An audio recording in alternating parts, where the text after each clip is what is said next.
The Dark Cosmos presents The Lost Astronaut. Our mission was officially a success. Kiara and I embarked on a mission to release a new satellite in space, and our job is finally done. We were ecstatic. The two of us met years ago, right at the beginning of the program.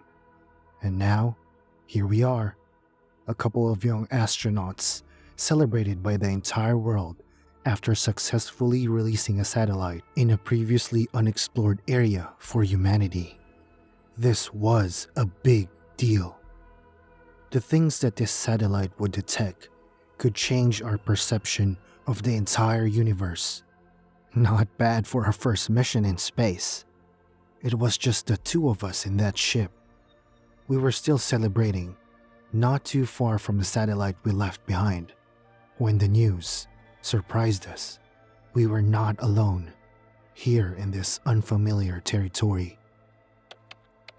Kiara laughed when she saw me hunched over the controllers of the ship. Sean, will you please relax? She said. We did it! Now we get to relax and enjoy the trip back home. I shook my head in response.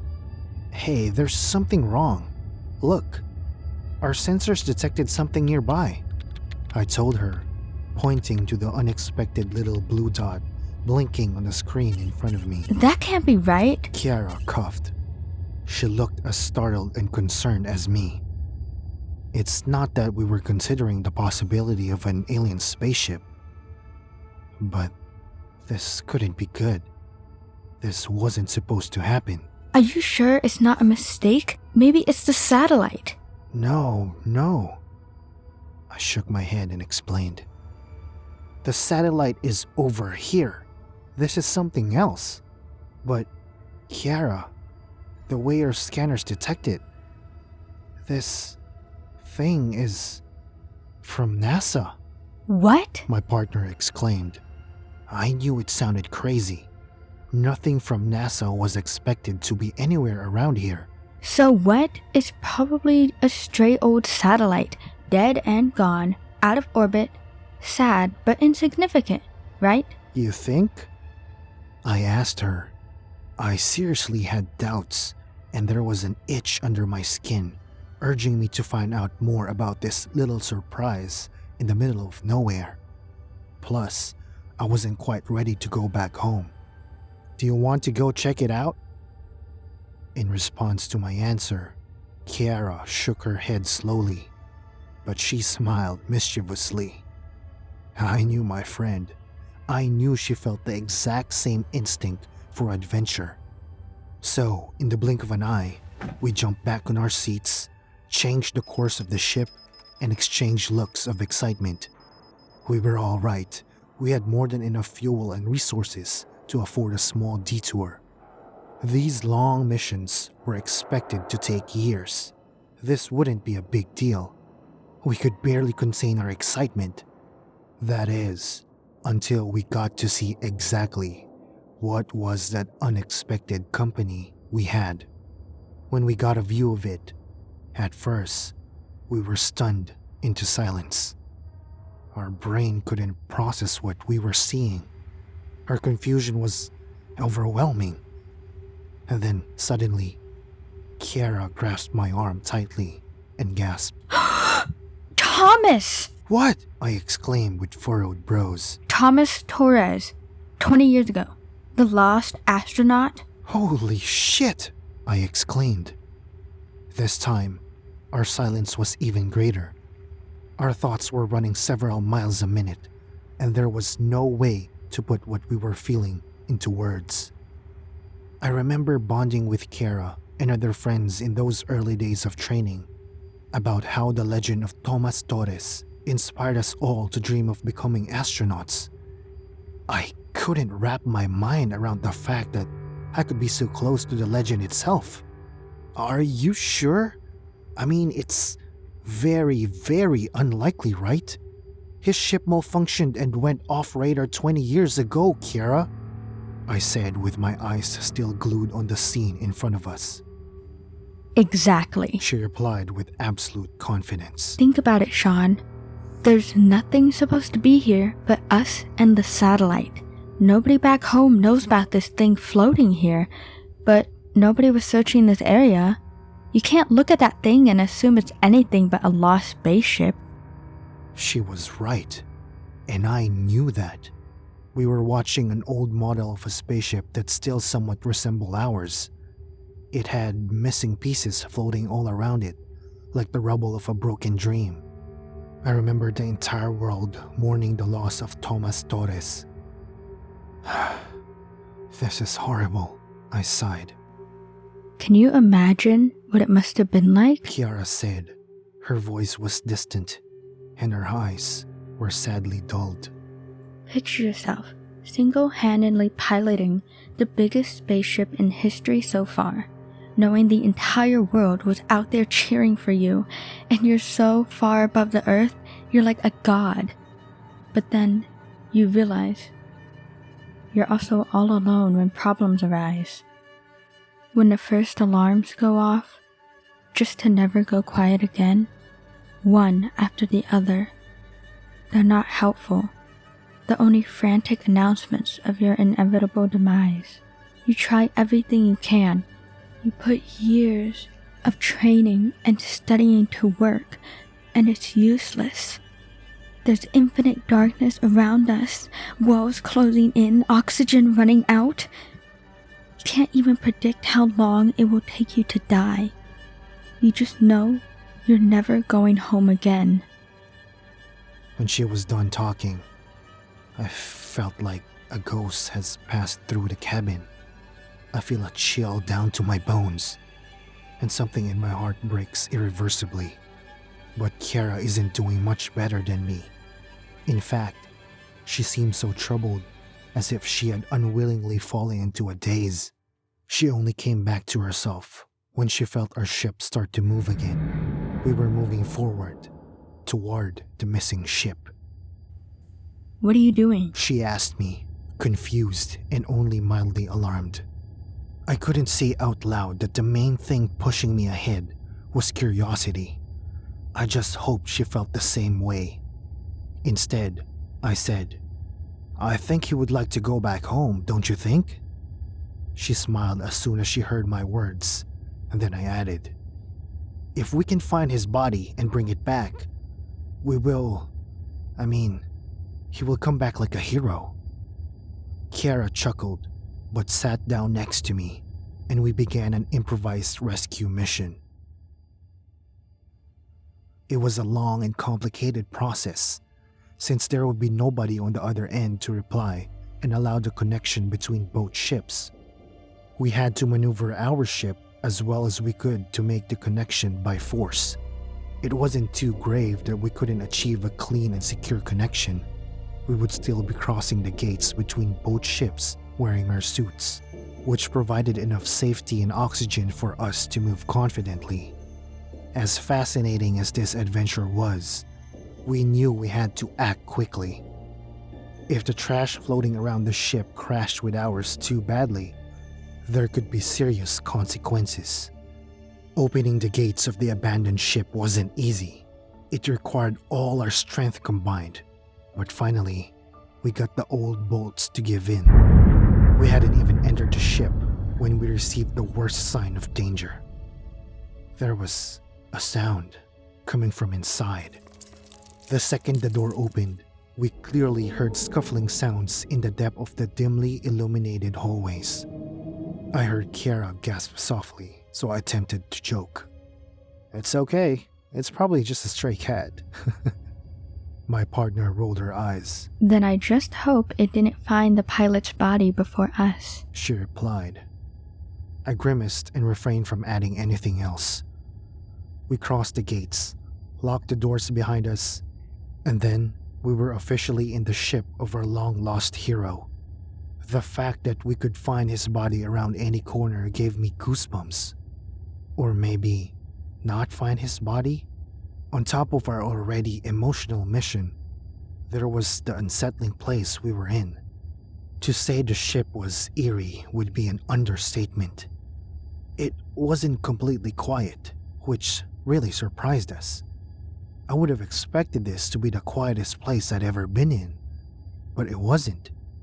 It was like the ship was still breathing, like it still had a heart and pulse beating quietly and arrhythmically everywhere we stepped. Additionally, it looked in better conditions than we expected. The emergency alarms had to die out at some point, but the lights, even now, were flickering ominously above us the entire time. This is in surprisingly good shape, don't you think? It's still mostly in one piece, I said conversationally, and Kiara hummed in agreement. Then, as if to prove my point, I nonchalantly knocked my fist a couple of times on the wall on my left as we walked. I swear I felt my heart stop for a second when I got a reply.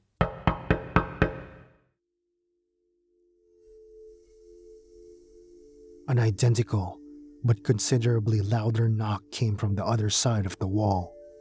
I jumped backward and crashed against Kiara, who yelped in surprise. "Did you hear that?" I exclaimed. It's okay. She said in a tone of voice that sounded everything but okay. It's, probably some loose pieces of the ship falling down at the slightest touch. Yeah, right. I cleared my throat. Let's just get this over with.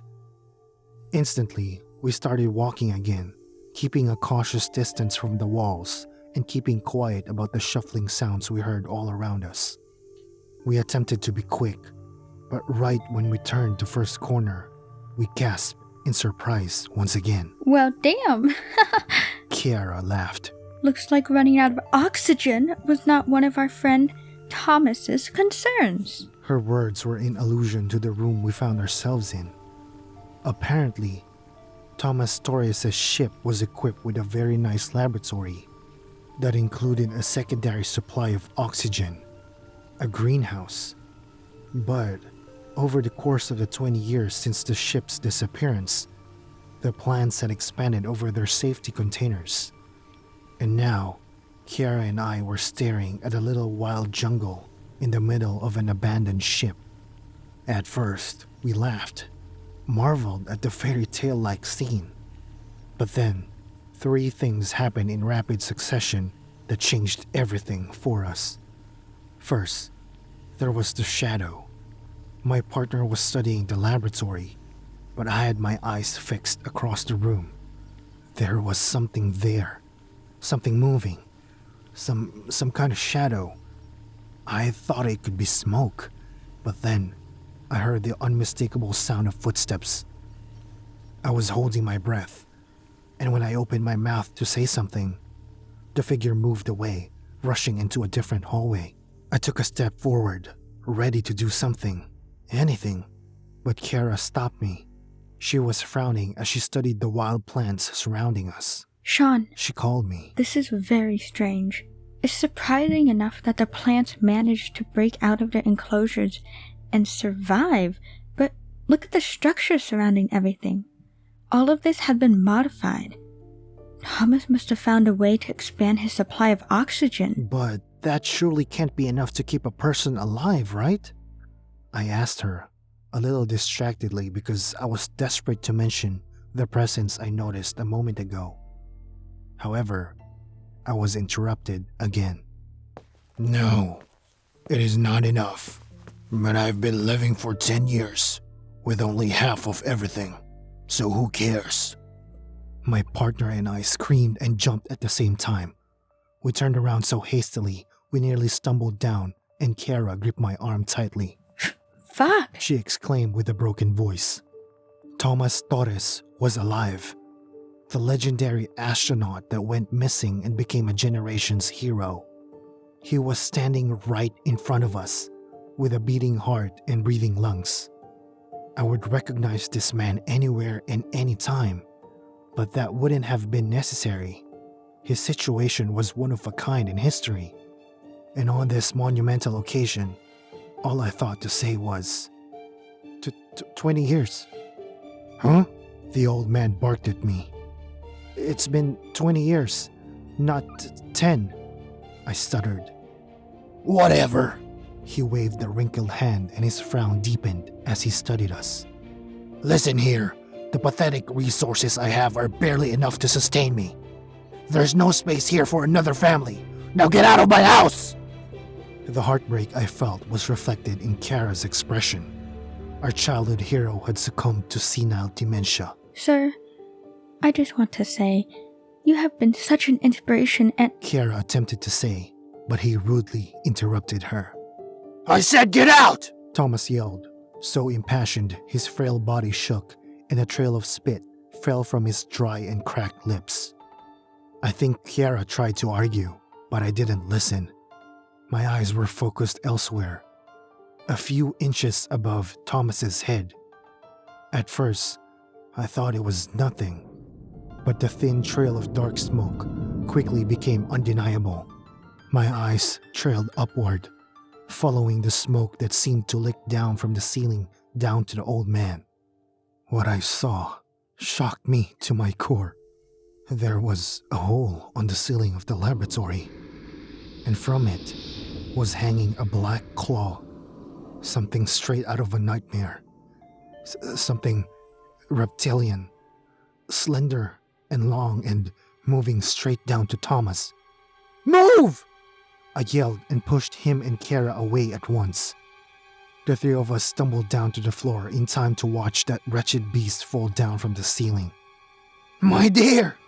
Thomas exclaimed at the same time that Kara yelled. Demon! Personally, I had no time to name that disgusting creature of long and deadly claws with a cloud of black smoke sticking out of its body. I jumped to my feet and started dragging the old man away toward our ship. He started struggling immediately. Kara helped me, and we both tried our best, but as we neared the exit, Thomas fought harder against us, and he desperately yelled incoherently, until we finally understood him. Let me go! Let me go! Let me go! I can't leave! She's my ghost! She's mine! He said loudly in a hoarse voice. Ghosts aren't real, sir. I weakly tried to reason with him. You don't tell me how to quote things you don't understand, boy! Now either you let me go, or you stay with us. She hasn't left me alone in 20 years. I'm not leaving her now!